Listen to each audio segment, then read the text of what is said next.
I'm going to ask each of you to think about a 30-second answer for the following question. So there is a lot of growth optimism if you look at the investor survey. I think people are feeling much better about the outlook for 2021. And my question for each of you is what can go wrong? I'm going to give you Michelle, Giovanni, and Kevin time to think about it. I'll ask Ross a simple question, I think, which is Rishi Sunak really serious about raising taxes in the UK urgently? In a word, no. There are economic obstacles. The recovery is still very embryonic, and given everything that's been done, unprecedented support measures, fiscal action, I think they will be very cautious about any macroeconomic tightening. There are also political constraints. The Conservative Party's manifesto pledges not to raise any of the main taxes, and you see increasingly rebellious backbenchers. So although Boris Johnson has a sizable majority, he has to be a little bit careful. He can't take for granted that he would be able to push through what would be deeply unpopular measures such as tax rises. So I think at some point over the medium term, the UK tax burden is going to rise significantly and in a sustained way.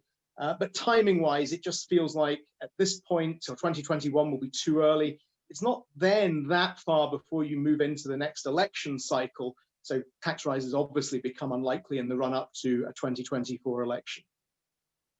All right, thanks. So 20-second answers for the next three of you. Kevin, what's the big downside risk for the US next year? I think in the near term, the big downside risk in the US is whether or not we get another fiscal stimulus package. We've assumed a relatively small package of $500 billion. That's obviously much smaller than what we got in 2020. It's only about 2.5% as the size of GDP. But if we're right that there's gridlock in the Congress, that anything gets passed, that could certainly delay any sort of rebound that we're expecting to see in the second quarter.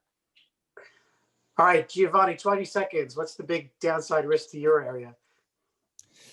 Well, I would say vaccine is for everyone, so the implementation or not as effective, that's the key one. And the second one is the implementation of all this fiscal change, which is not just at the national level, but is also at this new like federal dimension with the new generation recovery fund. So that's, and there are already some issues, as we know, on Hungary, but let's say that these are small ones. But so one word answer, probability that the recovery fund doesn't pass.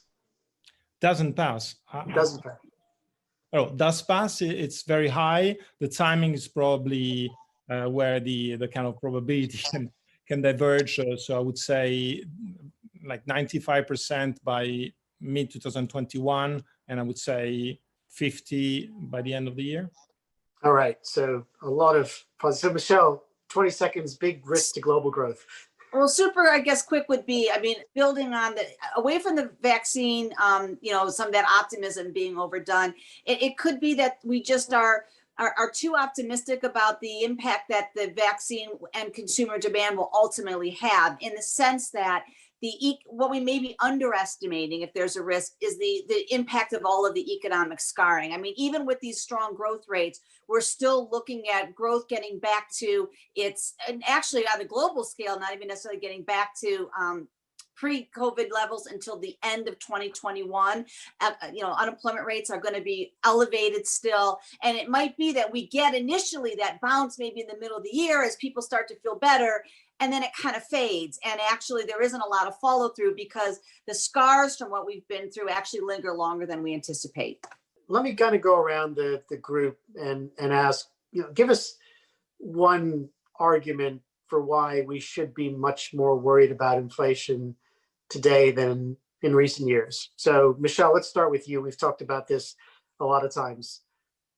Well, I mean, from my standpoint, this idea that the post COVID-19 period is going to look like the post global financial crisis period, where despite the policy action and accommodation provided, we never got inflation up. I just don't think that that's the right roadmap. And I think when you look at the differences now, particularly our expectation that both monetary and fiscal policy are going to remain full throttle for the most part. I mean, granted, you'll see some scaling back on the fiscal side as the economies recover, but we, unlike what we saw in the post 2008 period, where policymakers, as soon as the recovery took hold, were very quick to reverse course. We don't anticipate that that's going to happen. And you have a healthy banking sector, so that, that between the policy actions taken that were directly fueled or focused on fueling consumer spending, between the banking system being healthy this time to allow that transition mechanism, all of this making policy more effective, and the fact that the policy stimulus is going to remain in place, to me, sets up a very different stand. And the fact that this has been a demand shock and a reversal in demand that may follow once the crisis passes. Again, all of these things coming together suggests to me that the inflation risks now are much greater than what we saw over the post-global financial crisis period. So Ross, how about you? One idea that we should worry about in terms of upside inflation risks. Yeah, I'd echo many of Michelle's points. I think in addition to that, there is going to be some lasting scarring.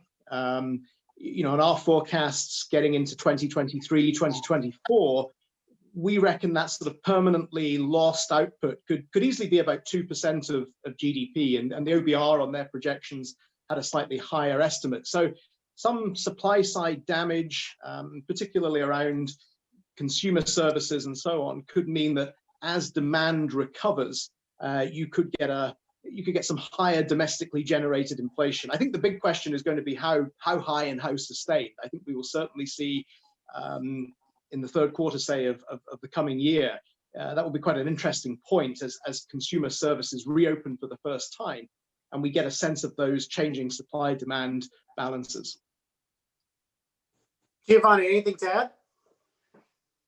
Well, I would say the supply side is important, but the demand side with all these policies, it's even more relevant. And I mentioned fiscal policy for the first question. I will re-mention it again. I think that's the real game changer. That it will be aggressive. It will push for more activity. That's very different from the previous crisis, previous situation. And because of that, you will have this closure of the output gap being reduced by the scars on the supply side, meaning that inflation will probably return earlier than expected. I mean, we don't have very big numbers in terms of inflation. It's definitely going to go up above 1% again next year from negative right now in the euro area. But of course, it doesn't mean that inflation will be super strong. And we also know that the ECB will not react immediately to that. But this is clearly the direction it's taking, and probably faster than in the past, and probably faster than the consensus is expecting, I think.